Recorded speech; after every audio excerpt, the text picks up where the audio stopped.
Thanks so much.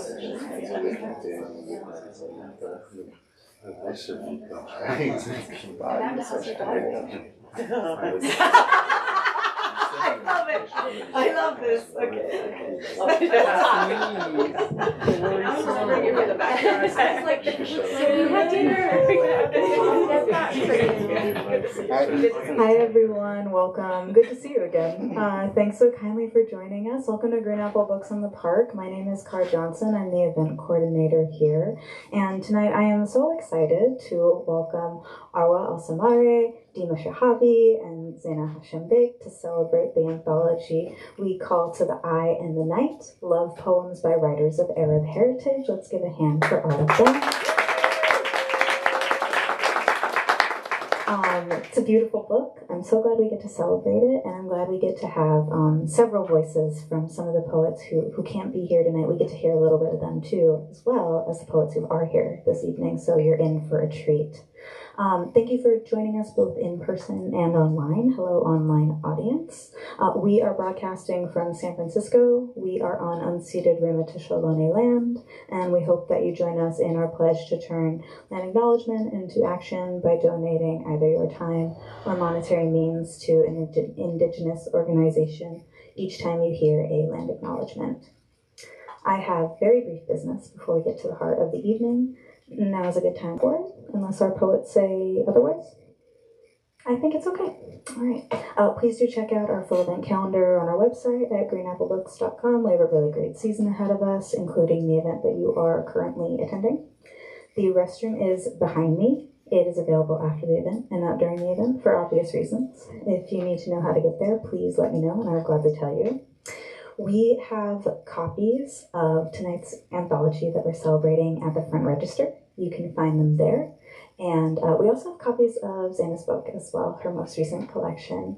If you've been here before, you've definitely heard me say that when you buy books from us, not only do you support us as an independent bookstore, you also support the writers who put so much work into writing these books. And then you get to have a book, which might be the best part. So if you are able to do so, we always appreciate it. Thank you so kindly.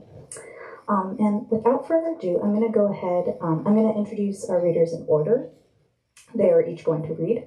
And then we're going to hear a little bit about the making of the anthology and various other things that I will let them tell you when the time comes, as well as answering your questions when the time comes as well. First, I'm excited to introduce Deema Shehabi, who is a poet and editor. Her first book, 13 Departures from the Moon, was published by Press 53. Deema's poems have been widely published in literary journals, including the Kenyan Review, Literary Imagination, The Poetry of Arab Women, Letters to Palestine, and Inclined to Speak. She is also co-editor with Bo Saleh of Al Mutanabi, Street Starts Here, for which she received NCBR's Recognition Award. She is also the winner of Nazim Hikmet's Poetry Prize in 2018 and a recipient of the Best of the Net nomination in 2021, as well as several Pushcart nominations. Deema is Palestinian, born and raised in Kuwait. Please give one more hand for Deema Shehabi.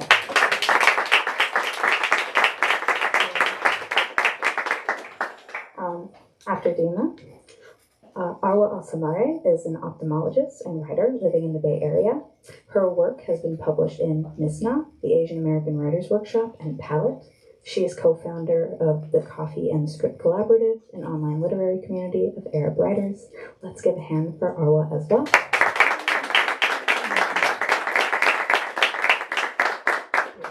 And last but most certainly not least, Zeina Hashem Beck is a Lebanese poet. Her third poetry collection, titled O, was published by Penguin Books in July of 2022 and named a Best Book of 2022 by LitHub and the New York Public Library. Her poetry often exists at the intersection of the personal and the political, the divine and the profane. Educated in Arabic, English, and French, Zeina has a BA and an MA in English Literature from the American University of Beirut, and she, along with Halia Alian, is one of the editors of We Call To the Eye and the Night. Please give a hand for Zeina as well.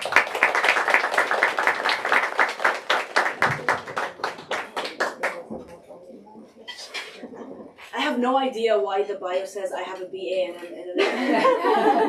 But thank you, God. That wasn't me. I was like, no. Good evening, everyone. Thank you so much for being here. And special thanks to Car, Yes. whose warmth and hospitality is always palpable. A big congratulations to Zeina Beck for putting together this gorgeous anthology, Yes. and Halalia, of course. I'd like to begin this reading by pondering a question. What are the captured shapes of love in this life? It's a question I return to, especially during this time when Palestinians are experiencing an unparalleled level of violence on their bodies. Just today in Palestine, I saw the most heartbreaking captured shape of familial love between two brothers. 13-year-old Mahit stepped outside today in Khan Yunis with a white flag to check the road to evacuate his family. His brother, Ramez, rushed outside to help him, and was immediately shot by an Israeli sniper. I hesitated to bring this up tonight, but the image of their bodies entangled in death doesn't leave me. But I bring up this story tonight because I urge you all to continue advocacy and solidarity efforts for Palestine, even if it's just getting in the way of a false narrative, because it is also a captured shape of love. Thank you. I'd love to begin with a poem which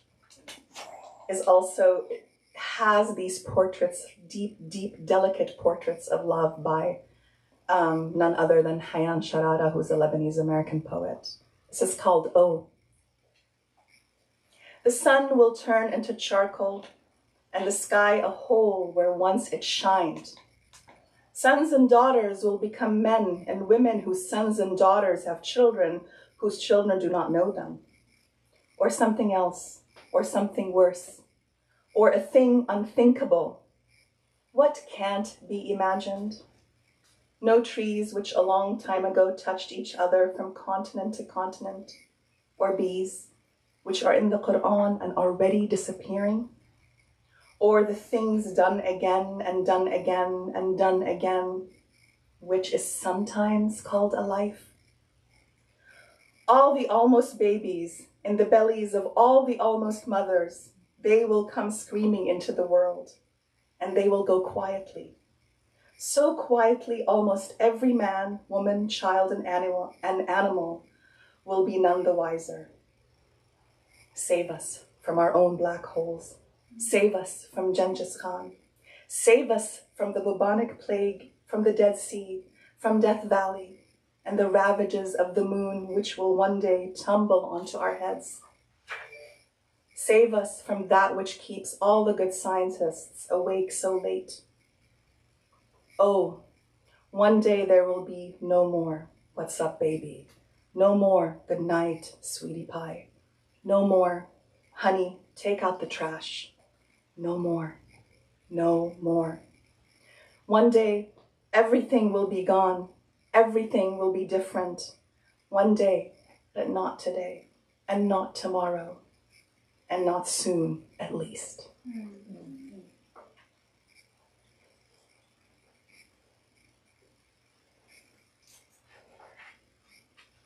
Let's see.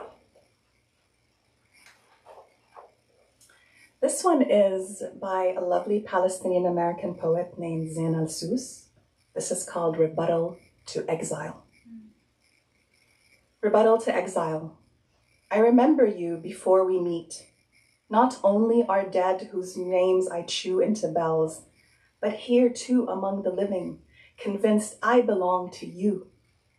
One day I will, if only to braid my name into the bells, to smell the wind, my aunt says on the balcony in Amman, in the country she is not born in.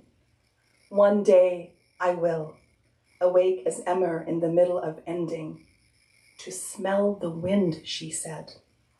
What other life could I have chosen? In the country I am born in, unburied among the dead, photosynthesis of dead, hungered acres membraned into leaves. What other life could I have chosen? To return is as the without I belong to, To return is the distance between wind and the nailed whistling of trees. I remember you before we meet. Incredibly haunting. And this poem is also by a lovely poet whom Zeina told me she met briefly in New York. Her name is Nawal al-Muradwij. And where's she from, Zeina? I will look that up in the bios. So this one's called Ahmad. Ahmad, at any moment, there is someone awake somewhere. And most nights when I wake right before the moon pushes the sky into dawn, I am calmed, it is you. These days, I'm afraid to inhale, to expand my chest, to make room for the sorrow.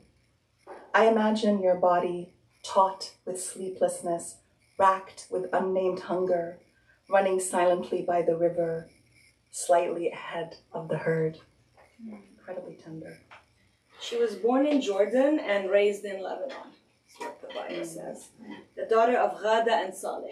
That's what the Bible says. That's great. That's great.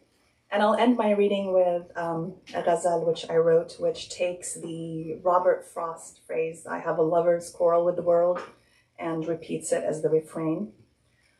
Ghazal, a lover's quarrel with the world. History gallops over the margins of your page. What's a story, but it's plural all over the world? Arabic lulls ageless in your ears, but to you what most matters is temporal in this world. The sheikh with a gold pen in his pocket, the girl lathering her father's head with musk, and you, purling over Whitman's poems, all have a lover's quarrel with the world. A riddle of childhood loss soaks the rearview mirror in an Arizona desert, and you drive past the unsaid, but ignite nothing immoral in this world. When you put your head down to grass to gaze at the fallen sparrow, your eyes met rest in its body, and what's silent became oral in this world. The child, splintered with too many voices, hears only yours, and her paths, dismantled of sound, light up murals of this world. A sweet theft, a heavy hour of grief, and a ghazal posturing for friendships that never fade, vine-leafed gardens in which we hide against the perils of this world. Her face is a balm against fracture. The light on her moon is a cheek you return to, and you say, time has no stride against her flushed lips, flickering corals of this world. How else to bundle this dark where pillow meets dream, and the one acquainted with the night rises like an immortal of this world? Thank you.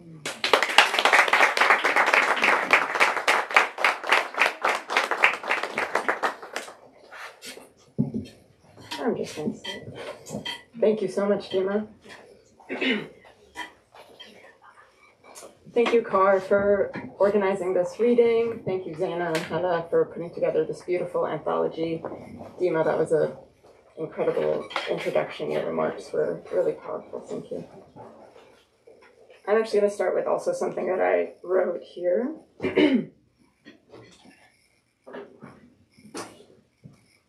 I want to take a moment to center Palestine. I know this is an anthology about love in its many forms, platonic and romantic love, a love for land, a love for food, a love for life. For Arab, food in particular is the vessel through which our love is displayed. As a child, I remember being holed up in my room for hours, reading or studying, until my mother would emerge silently holding a plate of chopped fruit. I love you, she didn't say, but the fruit was arranged perfectly. During the humanitarian pause of this latest Israeli aggression, we witnessed from thousands of miles away the bread and olive oil and hummus, the celebratory maqluba, photographed for once not from Israeli drones, but from Palestinians finally breathing a sigh of relief. Today, the majority of Gazans are starving. Tonight is a gathering for literature, a gathering for community, a gathering for love. Tomorrow and the next day, and the next day, and the next day, in the same vein, we gather to demand our complicit government no longer invest our tax dollars in this ongoing genocide and occupation. I'll read a few poems about food and love, and today and every day, free Palestine.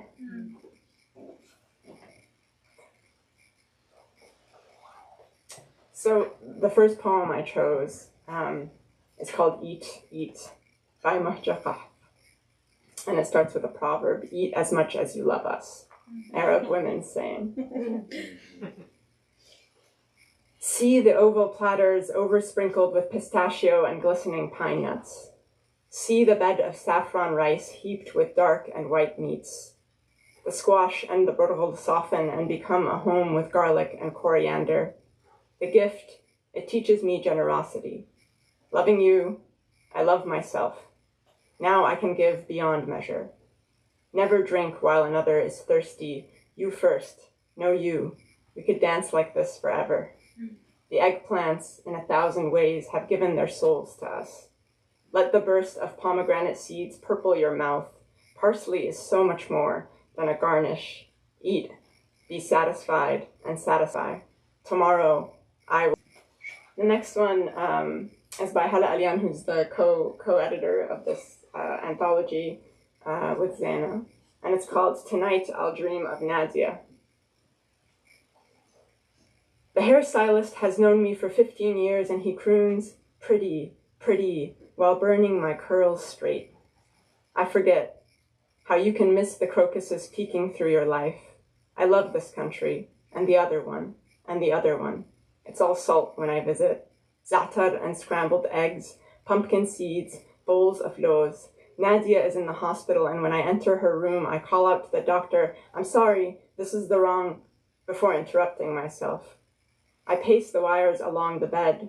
I write in a language none of them can read, forgive me.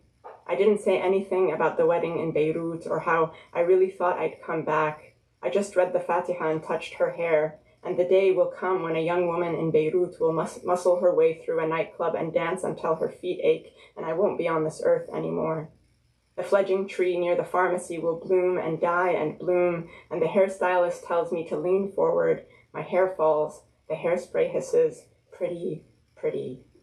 When I ask the doctor if she'll wake up again, he says, Inshallah. A gift, a falsehood, and I thank him for the prayer, for the antimicrobial soap, for my uncle later that night in the nightclub shouting, I love my people, and the music moving my hips, and the hairstylist grinning in the mirror, and I am everyone's daughter, everyone's wife. I muscle through the crowd to dance. I feel her hand in my hair as the machine breathes for us both.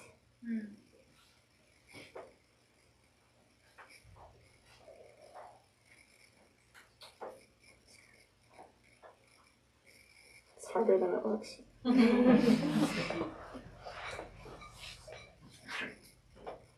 This next one is called Fasting in Tunis. Also starts with a proverb. Longing we say because desire is full of endless distances. Robert Haas. Fasting in Tunis. My God taught me hunger is a gift. It sweetens the meal.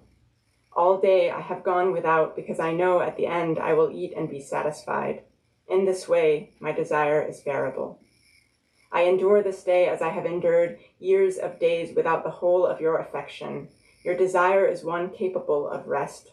Mine keeps its eyes open, stalks through heat that quivers, waits to be fed. The sun burns a hole through the sky and I am patient. The ocean eats and eats at the sand and still hungers. I watch its wide blue tongue, knowing you are on the other side. What is greater, the distance between these bodies or their need? Noon gapes, a vacant maw. There is long to go until the moon is served white as a plate. You are far and still sleeping. The morning has not yet slunk into your bed, its dreams so vast and solitary. Once, long ago, I touched you, and I will touch you again. Your mouth, a song I remember. Your mouth, a sugar I drink. I don't think I mentioned who wrote that. It's Leila Shati wrote that poem. Fasting in Tunis. And then this one is about a different kind of hunger. It's called Alligators by Moshaka. I wrestle with the alligator of your one thigh, and when I have subdued it, I wrestle with the alligator of the other. When the thrashing is over, the river is swollen, and I am mighty satisfied. Such a good poem. Such a good poem. And then I'll read my poem. This one is called Bone Marrow. After we have dined, what is left of the carcass sits on our plates, our waists more snug. You grate your teeth to pick apart bone, your left hand holding the bird's radius, its ulna. I look up when I hear crunch, ask if you are eating the bone, and you say, I like the marrow, it is nutritious. And I say, my father would like you, if my father would meet you. Earlier in the evening you plated the vegetables, lettuce leaf for dipping, cucumber for nibbling. Later, your shoulder is dessert, my sweet tooth resting between clavicle and humerus. This, what it means to love deliberately a place. This, what it means to surrender.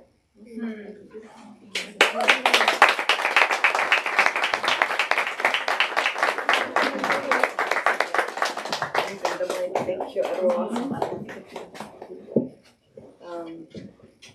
Thank you, Arwa and Deema and Kar and everyone for being here. I have not prepared something as eloquent as Deema and Arwa because I knew they would have my back. But I do want to say a small thing, maybe. About 2 months ago, I was at the Arab American National Museum and I repeated a sentence. Our hearts are broken, but our hearts are well. Our hearts are broken, but our hearts are well. Our hearts are broken because they are well. That's why they break. And this anthology is filled with that. And of course, I'm thinking about Palestine right now as I say that. And many other wounds really across the Arab world. Today is the 25th of January. How long has it been? 13 years. 13 years since the Egyptian revolution. One of the biggest disappointments really I have had in my generation is seeing it kind of, being, no, I don't want to say killed, but kind of, I don't know. So yeah, our hearts are broken, but our hearts are well. What else? I had something else to say, but I don't know, I'm weepy today. So, oh yes, the poems I chose from the anthology. They kind of revolve around hope. Saadallah Wannous, who's a Syrian playwright, has a famous saying, we are sentenced to hope. Sentenced to hope. Notice. So this is not like let's have hope, no. It's sentenced to hope. One slogan in the Egyptian revolution and other revolution was "Al-Ya's khiyana." Despair is betrayal. So our hearts are broken, but our hearts are well. And these are poems of hope. This is titled For Yusra by Noor Turkmani. A century from now, will this old and moist apartment remember us? Two girls blasting Moroccan music, dancing in old towels, barefoot. I love you for pointing out tree fungus in Badaro, how it grows like a wizard's hat. There are spider cobwebs by our couch and no one knows what to do with them. So they stay by the avocado plant. You lie down on the red carpet, make lists of where we will go. Iran, Tunisia, a farm in the Jordan Valley. Every time the sun comes out, you are jealous of how you peel clementines when I am sick. We count the snails in our backyard when it rains. Lessons you've taught me. Everyone is a big baby, and we need hugs always. We hang up frames of Monet fishermen by the corniche, your mother's art. The next day, you take them down, place them elsewhere. I'm listening. Beirut is a song on Sundays spent together. We kill politicians with the flame from taper candles, then laugh about it. Our language is that of hope, of hope, of hope. Is this thing off? Is it still on? Okay. I probably projected too much into it, so you lowered it. Thank you. I do that. Okay. This is by Dani Bedra, and I believe it's written when her father was dying. It's called Gazing at the Unforgettable Baba's Fragment. It's a prose poem. Well, hello. I never know what I'm going to know next. Unscrew my hands and wash them. Ergo sum kisum. There's too much history here. You know, of course, that you are the epitome. I'm glad that you were born the way you were and that you were born. This is the part in the movie where we cry. There are times that touch. This is one of those times. Eventually we'll get the wallpaper. I'm gonna miss this place. When I came first, I learned church. Command me, command me. Exactly how I'm going to want to get rid of you. I will walk you around the villa. When I walked into the earliest place, well, I thought, do we know when I pray?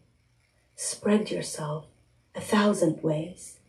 Take me with you. This is a poem by Fargo Tbachi, and it's titled, In the Year 2148, Wajih Gets Married in Al Khalil. His face aglow with the heat of it, as the entire city. And when we speak of cities, we only mean their inhabitants. What are streets beyond things for feet to walk on? Joins in splendid zaffe, and Wajih is not missing. No one is missing. And Wajih, his smile containing all the electricity on earth, feels like sand on a shladni plate. Every zagharit, and they leap their way out of the throats of women who killed the earth with their crying and brought it back with their laughter, contorting his body into mesmerizing patterns full of life and all its fractals. He is wrapped in mutilation, warm as syrup, miraculous. And Wajih has family around him. And in 2148, this is not remarkable. Pavement lies jealous of the bodies dancing above it. Pavement thinks, oh, to be as soft, as filled with blood, as thirsty, as God-filled, as quenched. Here, in living color, is a wedding. No one cannot dance because their leg was shot by snipers. There is no grief sitting in empty chairs, no pangs of shadow reverberating across scarred chests, no severed fingers tracing the palm of a hand resplendent with henna. No one is hungry. There is mensaf enough for everyone. There is electricity enough for everyone. In Al Khalil in 2148, the wedding speaks in a voice steady as tablas, soft as wine. Wajih is witness to every holy, every heartache, every sun, and this is not in spite of anything. This is not a form of resistance. There is nothing to resist except for gravity. As our miraculous feet spurn the ground in a debke that carries no more significance than we want it to. That is not a statement of anything other than the God that only our feet know how to worship. Our bodies, not political. There are no politics. Our bodies, not targets. There are no bullets. In 2148, the streets of Al Khalil are immersed in sweetness, and it is not a kind of sweetness, it is just sweetness, melting on the tongue like knafe. Fargo, you got away with this very cliched image. Bravo. It's really good though in this context. And the wedding, shifting grains of sand on an endless beach.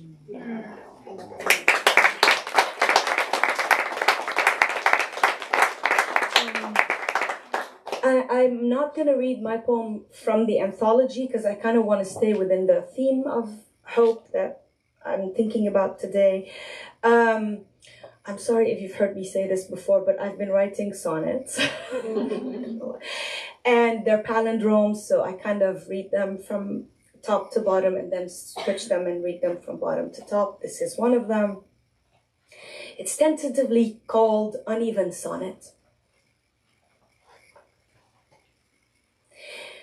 Even in failing, spent hopes, I hold you. Even in forgotten songs, I plant you. Even in wordless ruins, I name you. Even in unspoken wounds, I praise you. Even in unlit cities, I meet you. Even in undreamt protests, I chant you. Even in cigarettes, even in God, even the night I drink the sad red wine. When I say even, I mean specially. I'm already walking back toward you, even as I leave the country I know. Summon the prayers of sand and water. Look, our unspoken fears, our unbuilt bridges, our pasts, all of them inside us, all of them now. Our pasts, all of them inside us, all of them. Now look, our unspoken fears, our unbuilt bridges summon the prayers of sand and water. Even when I leave the country, I know I'm already walking back toward you. When I say even, I mean specially. Even the night I drink the sad red wine. Even in cigarettes, even in God, even in undreamt protests. I chant you even in unlit cities. I meet you even in unspoken wounds. I praise you even in wordless ruins. I name you even in forgotten songs. I plant you even in failing. Spent hopes, I hold you. Thank you.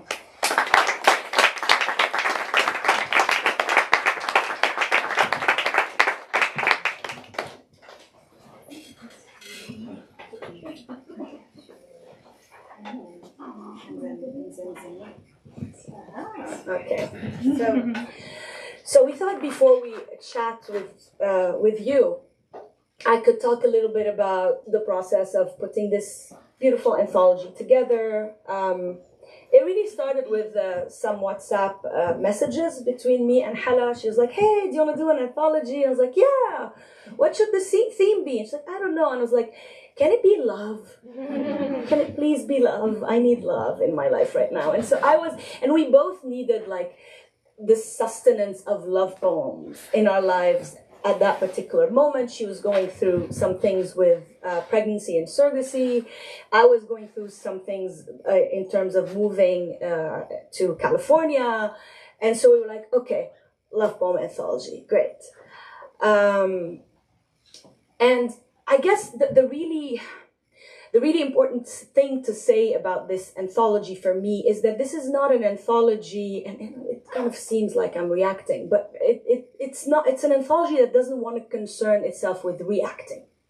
It's not an anthology that says, oh look, we Arabs do love poem. No. Or like there's a zillion word for love in Arabic. Did you know? There's like hiyam and shawq and no. Yes, there are, but we didn't want to kind of market it and kind of self-orientalize this way. It was just like, hey, we need love poems. Can you please send us love poems? Because people who aren't writing from the margins do this all the time. They're like, hey, we want an anthology about dogs. Great. Like, yes, let's do that. And there are pretty good anthologies about dogs actually out there. So we wanted an anthology about love, and and it took us like a few years to get it together. And every time we were like, thank God we chose love. Thank God we chose love, because usually Arabs are pigeonholed into like write about home, write about borders, write about war. Which yes, we do. We will always write about these things, unfortunately, because our homes are fucked up. But we wanted to kind of be like, okay, love. And also it's like when I give you a theme like love, you can give me any poem you really every poem is a love poem, right? Who said that? Was it Raymond Carver? I don't know who I'm plagiarizing right now. Anyway, so that was the idea behind the anthology. And we call to the eye in the night. The title comes from the mawal in Arabic songs. A lot of Arabic songs start with the mawal that goes ya layl ya ain, and it is a calling to the S-O-I-O night. So a calling to the eye in the night. This is where the title comes from. And another thing I love about this anthology is that I think also in the literary industry in the US, people tend to think of like Arab as like one, what did you say? Monolith. That was Deema's cool word. And like, I don't have the word monolith. Yes. One monolith. And this anthology is kind of like, no. It's not a monolith. There are Arabs living in the Arab world in this anthology. There are Arabs living in Europe. There are lots of Arabs living in the US because it is in English. So kind of different geographical locations and also kind of different path. Like there are people who haven't been published before. There's Naomi Shihab Nye, who's like a legend, right? So I feel that this also created something, a space that is much needed. And I don't want to use the word diversity. It's not that the word. It's just like kind of pushing against just seeing us as one thing, right? Do you want to say something about that? I feel you would be more eloquent, either of you. Anything about that? I mean, I think the most important thing is the idea that, that a lot of Arabs are pushing back against the idea of self-orientalization. And what that means is that how does one present themselves to an audience that is non-Arab? And so I think what Zeina and Hala have done so successfully and amazingly is they were not pandering to any specific gaze, but rather this is just a celebratory anthology. This is what we write. This is what we do. And so in that sense, it's organic and doesn't, as you said, as you do not seek to react to something specific. Yeah. And one critic who wrote about this, ya Allah, I'm so sorry, I'm forgetting her name.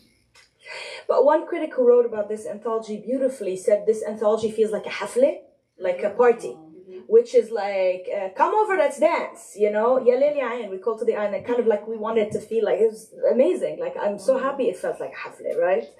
Yeah, did you? I mean, no, it's really inclusive too. It's got writers of all, it's got queer writers. It's got just all different types of writers from all walks of life, and you can see that it feels like a hug. Honestly, it's really beautiful. I like that.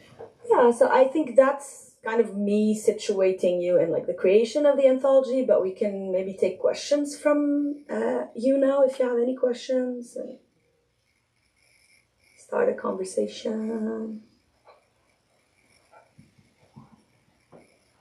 Yes. I feel like typically when people think of love poems, they think of romantic love, but there's so many different kinds of love in the poem. So I'm curious if you how you balance that, and if you maybe discovered new types of love that you weren't thinking of when you conceptualized. Yes, absolutely. Because I remember when we were kind of trying to think about how would this anthology be organized. And Hala and I were thinking, maybe romantic love, love for food, love for whatever. But this turned out to be too reductive because the poems we received were everything, all at once. It was like birds. It was like this, so many birds actually. I don't know why poets are obsessed with birds in this anthology.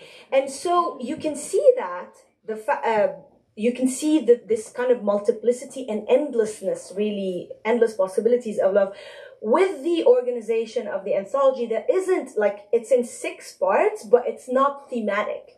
It's kind of almost chaotic, erratic, erotic too as well. And each section was titled from, it was fished out of a line from a poem. Kind of, yeah. And I have to say, Persia Press helped us a lot in this kind of organization. They were we think these poems kind of echo each other.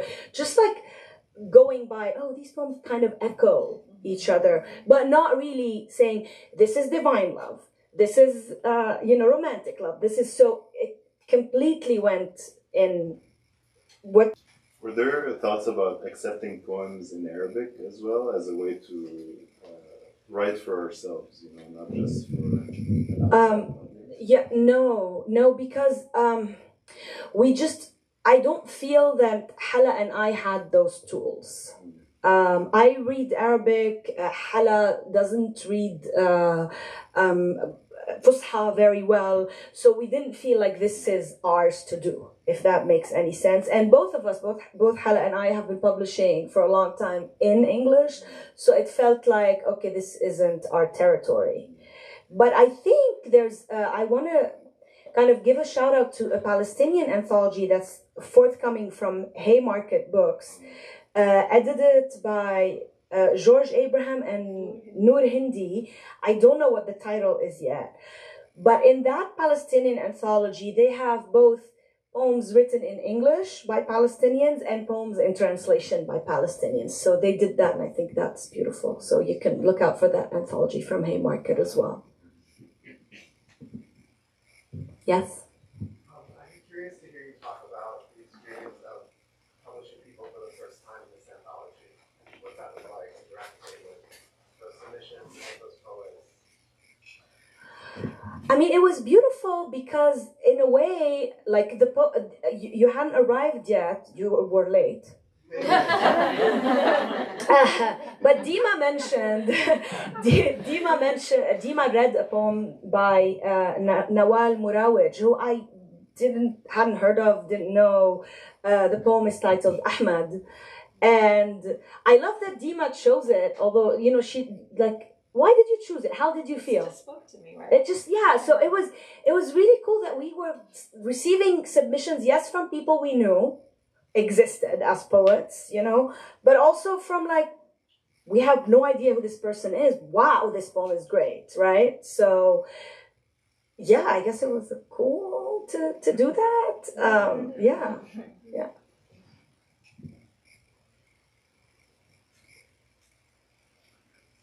I love awkward silence. Yes. What are some of your favorite love poets or poems? In this anthology? Oh, just period. In general. Oh my God, do you want to help? What are some of your favorite love poems? All of you, yeah. I love, sticking with Palestine as a theme, Mahmoud Darwish, Fil Intidar, While Waiting, is a really beautiful first date love poem that I love. There are so many, but I would have to say all the diwan of Federico Garcia Lorca. Oh yeah. Yeah. That's probably my I think Lorca was the reason I started writing poetry, to be honest. Oh, that's beautiful. I don't know, I kind of panic when someone asks me, what's your favorite? Do any of you panic when someone's like, what's your, I don't know, I'm blanking out, but if I remember, I'll let you know. Thank you, Deema and Arwa.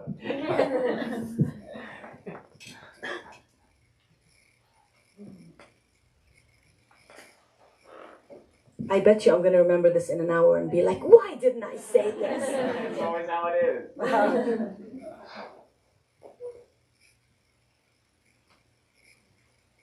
Maybe we can ask the audience what are some of their favorite love poems.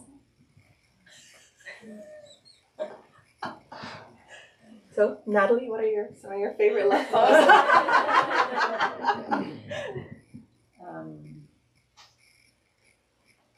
I'm with Zeina right now, I'm blanking. Come back to me. Okay, I will. Amanda? Putting the audience on the spot. I love that. How does it feel? I think a lot of Sharon Olds is sort of erotic.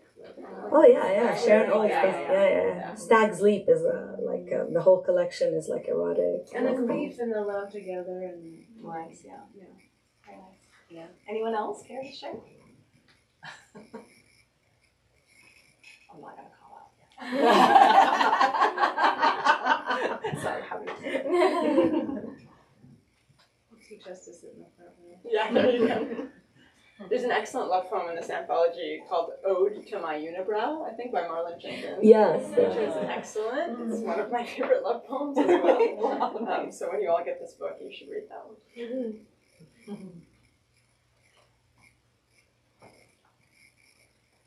Should we? I think we have time for one or two more questions, but only if you want to. If you don't want to, you can just go and have a drink and sign maybe the book. Yeah. Yes. I hate to ask the second one, but I'd be so curious if you would do another anthology. What do you think it would be? Were there any like second choice like themes that you're like, you know, one day I would like to write on or have an anthology on a certain topic? I don't think so. Just because, I mean, I don't know. The real answer is I don't know. It's a lot of work, is what I'm gonna say. It's a lot of work, and sometimes you get weird emails by people by people who probably weren't accepted. And sometimes, you know, but it's. I mean, we did it, we loved it, but I feel like I need a break now from it. So kind of, does that make sense? So I don't know, but I would be interested in reading, and if not putting together, but reading maybe Arab women in translation. That's one thing that I've always had like at the back of my head. I don't know why, like Arab women in translation, Arab poets, Arab women poets in translation is something I would love to see out there. Maybe I'll do it, maybe someone else will. Yeah. Yes? I was just going to say, Fadwa Kwan is like a Palestinian poet who wrote about love poems and Palestinian resistance. So it's like perfect for both. Yes, Fadwa Tuqan, yes, absolutely. And Badr Shakir Sayyab is an Iraqi poet. And one of my favorite love poems is Unshudatul Matar, Rain Song by As-Sayyab.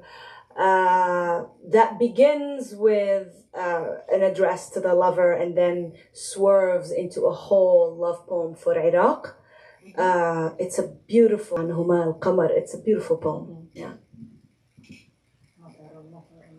And then the refrain, Matar, Matar, Matar, rain, rain, rain. Beautiful.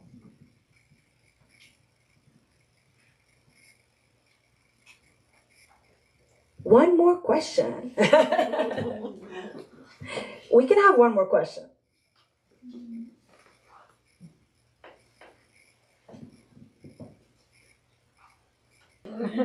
We wrap up with matar, matar, matar. Okay. All right, rain, rain. Oh, there is a question. Yes. I was just wondering, with all the choices and all the, putting together this, did a meta theme kind of emerge from this, or a feeling sense that, that almost was a halo over all these combined works? Like another sub theme? Or something that was like a synchronicity that so many reverberations without the poets even knowing each other, right? So many that I can't even think of now, but like birds is one of them, food, like our readings today were a reflection of that, right? Arwa kind of centered food, Deema centered tenderness and love, and I centered hope. So all of these were kind of, yes, it was constantly, they were in conversation without knowing that they were in conversation, which is beautiful. Which is what all poets always do, right? The late Murid Barghouti, who's a fantastic Palestinian. Okay, yes, another love poem. Which I translated.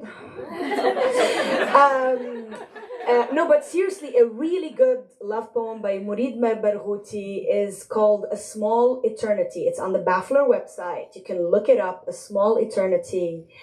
And it's a beautiful, but Murid Barghouti once said, may he rest in power, we all write about the same thing. We all write about life and death, like everything. Life and, like someone asked him, like, what's your favorite? He said, life and death. Okay.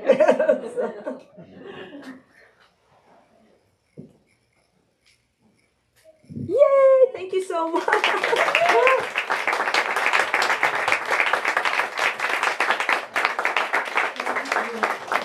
Thank you so much. Can we give one more hand for Arwa Alsamarae Deema Shehabi, Zeina Hashem Beck?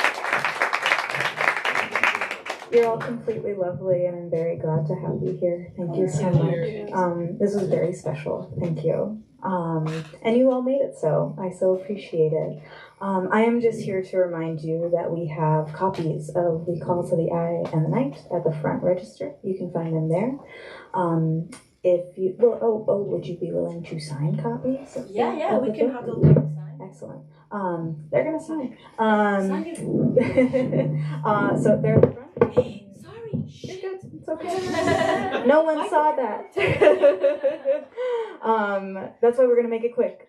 Books are at the front. You can find them there. They'll sign back here. We will see you next time. Thank you so much. Thank you. Something was happening. I didn't know it was like. That's okay. This is my Zeina من ديما أبو ظبي. أنا من